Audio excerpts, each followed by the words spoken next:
दोस्तों, कहा जाता है कि तंगी में खैरात करना, गुस्से में सच बोलना और ताकत होते हुए भी माफ़ कर देना दुनिया की बेहतरीन नेकी है। नमस्कार दोस्तों, मैं हूं आपका दोस्त लोकेश साहू और आप देख रहे हैं लोकेश छत्तीसगढ़िया यूट्यूब चैनल। दोस्तों, वीडियो में आगे बढ़ूं उससे पहले सभी छत्तीसगढ़िया साथियों को नवाखाई पर्व की ढेरों शुभकामनाएँ। दोस्तों, आज के वीडियो में हम छत्तीसगढ़ शिक्षक भर्ती के 2-3 महत्वपूर्ण मुद्दे जैसे स्थानीय भर्ती कोर्ट केस, दूसरा कल जो एक नई कोर्ट केस के बारे में चर्चा और इन सभी कोर्ट केस के चक्कर में क्या जिन अभ्यर्थियों को ज्वाइनिंग लेटर मिल चुका है लेकिन उन्होंने अभी तक अपने चयनित स्कूलों में नियुक्ति नहीं ली है, उनको क्या परेशानियों का सामना करना पड़ सकता है। ऐसे कई सारे महत्वपूर्ण सवालों के जवाब इस वीडियो में सटीक तरीके से समझेंगे। तो इसीलिए दोस्तों, आपसे विशेष आग्रह है कि कृपया करके वीडियो को शुरू से लास्ट तक देखें, उसके बाद ही इस वीडियो पर अपनी राय बनाएं और मुझे कमेंट सेक्शन में ज़रूर बताएं। दोस्तों, सबसे पहले बात करते हैं कल की बड़ी अपडेट की।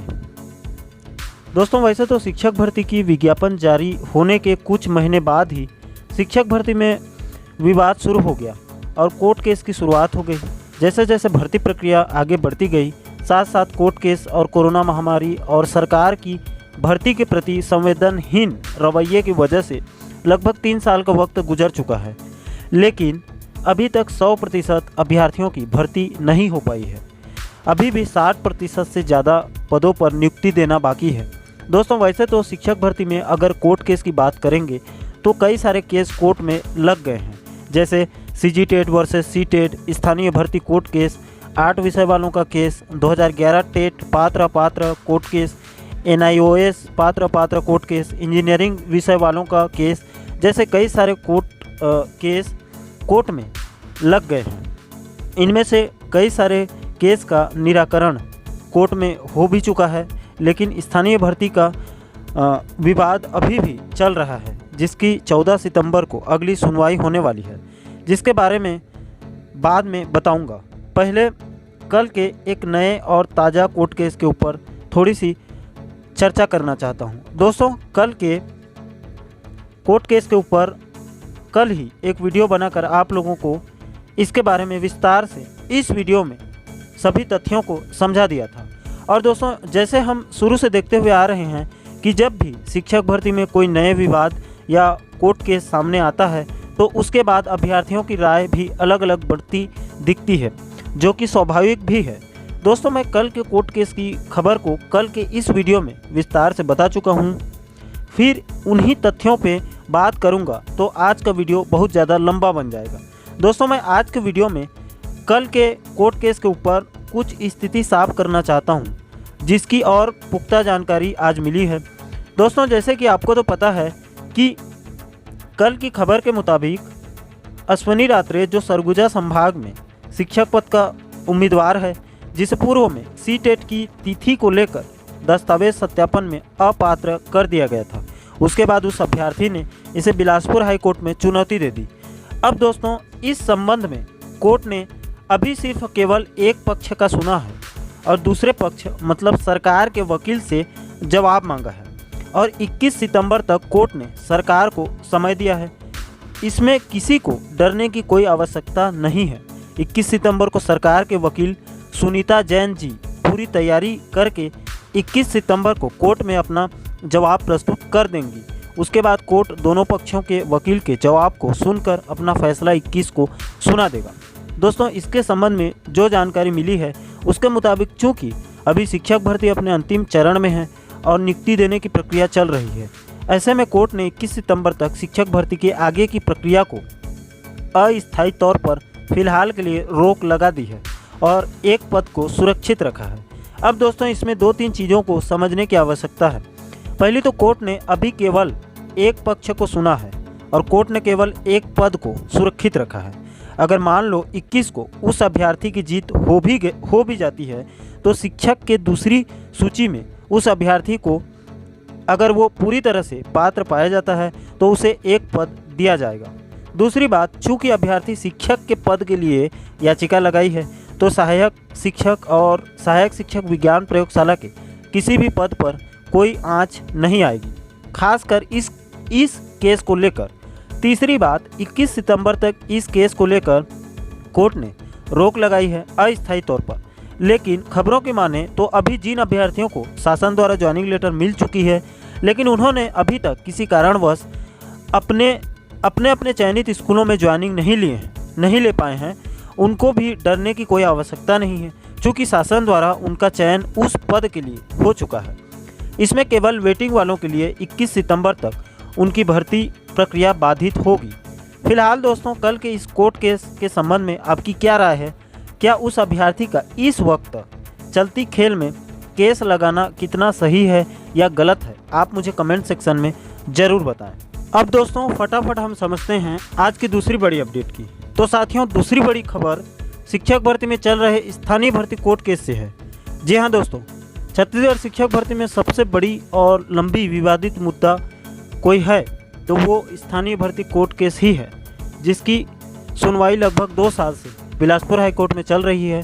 बस्तर संभाग, सरगुजा संभाग और कोरबा जिले के अंदर इसी स्थानीय भर्ती कोर्ट केस के चलते लगभग प्रदेश के 14 जिलों में शिक्षक भर्ती लटकी हुई है, जिसमें कोर्ट केस में पिछले 2 साल से केवल तारीख पर तारीख ही मिल रही है, जिसकी अगली सुनवाई 14 सितंबर को होने वाली है। दोस्तों, पूर्व में लग रहा था कि बस्तर संभाग और सरगुजा संभाग के साथ साथ कोरबा जिले के अंदर वर्ग 3 के पदों पर, मतलब केवल सहायक शिक्षक और सहायक शिक्षक विज्ञान प्रयोगशाला के पदों पर ही स्टे लगा है, लेकिन बाद में जानकारी मिली कि वर्ग 2 के शिक्षक पदों को भी वर्ग 3 के सहायक शिक्षक में ज्वाइन कर दिया गया है और दोनों की सुनवाई एक साथ चल रही है। उसके बाद साफ हो गया कि बस्तर संभाग और सरगुजा संभाग के साथ साथ कोरबा जिला के अंतर्गत आने वाले शिक्षक और सहायक शिक्षक के सभी पदों पर हाई कोर्ट का स्टे लगा हुआ है और दोनों की एक साथ सुनवाई चल रही है,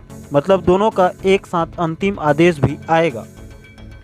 दोस्तों, स्थानीय भर्ती कोर्ट केस को लेकर बीते 2 साल में अच्छी बुरी खट्टी मीठी कई सारी अपडेट आ चुकी है, लेकिन अब तक कोई ठोस रास्ता नज़र नहीं आ रहा है।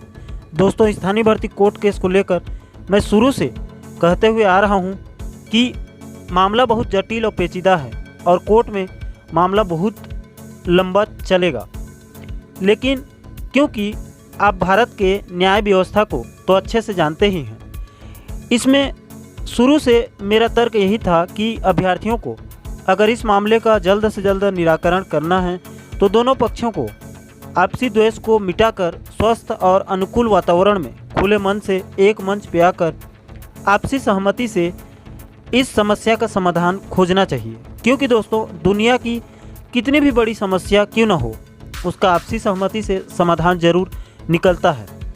मैं ये नहीं कहता दोस्तों कि कोर्ट से कोई रास्ता नहीं निकलेगा, ज़रूर निकलेगा, लेकिन तब तक बहुत देर हो जाएगी। क्योंकि दोस्तों, इंसानियत की नज़र से देखें तो इस स्थानीय भर्ती कोर्ट केस के चलते निर्दोष और पात्र अभ्यर्थियों का पहले से ही आर्थिक स्थिति बहुत ज़्यादा खराब हो चुकी है। उनको इस वक्त रोजगार की सख्त ज़रूरत है। ऐसे में वक्त की नज़ाकत को समझते हुए सभी अभ्यर्थियों की पीड़ा को संज्ञान में लेते हुए छत्तीसगढ़ DED संगठन ने स्थानीय भर्ती कोर्ट केस की एक रास्ता निकालने का पहल किया है। छत्तीसगढ़ DED संगठन का कहना है कि तिथि सोमवार दिनांक 13/9/2021 को सभी साथियों को DPI पहुँचें। सरगुजा बस्तर वाले अनिवार्य रूप से पहुँचें। शिक्षक पद पर जिनका दूसरा और तीसरा लिस्ट में आने की संभावना है वे भी पहुँचें, क्योंकि याद रखें, सरगुजा बस्तर में नियुक्ति हुए बिना शिक्षक पद पर दूसरा लिस्ट संभव ही नहीं है। DPI पर दबाव बनाना है ताकि 14 को सरकारी वकील अपना पक्ष अच्छा से रख सके।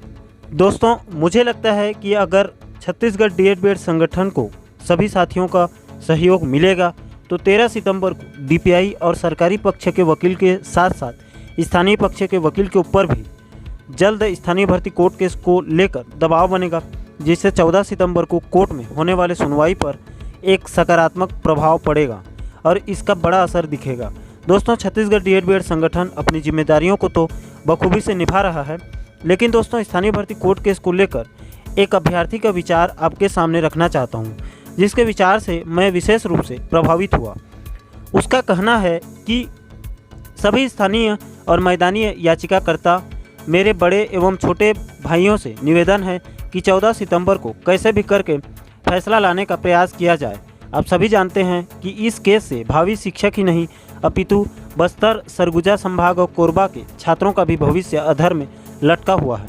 आप सभी को ज्ञात होगा कि यहाँ के शिक्षा के निचले स्तर के बारे में कारण सिर्फ एक शासकीय स्कूलों में शिक्षकों की कमी।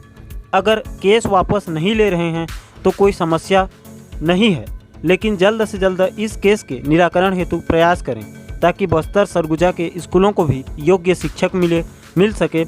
अगर मैदानी या स्थानीय किसी भी मेरे भाइयों को मेरे इस पोस्ट से बुरा लगा हो तो क्षमा प्रार्थी हूँ। उम्मीद है इस केस का जल्द निराकरण होगा और बस्तर, सरगुजा के शिक्षक विहीन स्कूलों में नवनियुक्त शिक्षक अपनी सेवाएं प्रदान करेंगे। अब दोस्तों, अंत में मैं आप सभी साथियों से एक आग्रह करता हूं कि दोस्तों, क्या स्थानीय भर्ती कोर्ट केस का जल्द से जल्द निराकरण के लिए दोनों पक्षों को एक मंच में आकर कोई बीच का रास्ता निकालना चाहिए या फिर इस मामले को पूरा का पूरा कोर्ट के ऊपर छोड़ देना चाहिए। दोस्तों, इस विषय पर आप क्या सोचते हैं? आपकी क्या राय है? मुझे कमेंट करके ज़रूर बताएं। दोस्तों, आशा करता हूं कि आप आज के वीडियो को अच्छे से समझ गए होंगे। साथियों, छत्तीसगढ़ शिक्षक भर्ती के पल पल की खबरों को जानने के लिए चैनल को सब्सक्राइब जरूर करें। साथियों, आप लोगों से एक विशेष आग्रह है कि शिक्षक भर्ती को लेकर आपके पास कोई जानकारी है या मुझसे कोई आपको जानकारी चाहिए तो आप मुझे मेरे इस व्हाट्सएप नंबर पर संपर्क जरूर करें। साथियों, आज के वीडियो में इतना ही। जय हिंद, जय छत्तीसगढ़।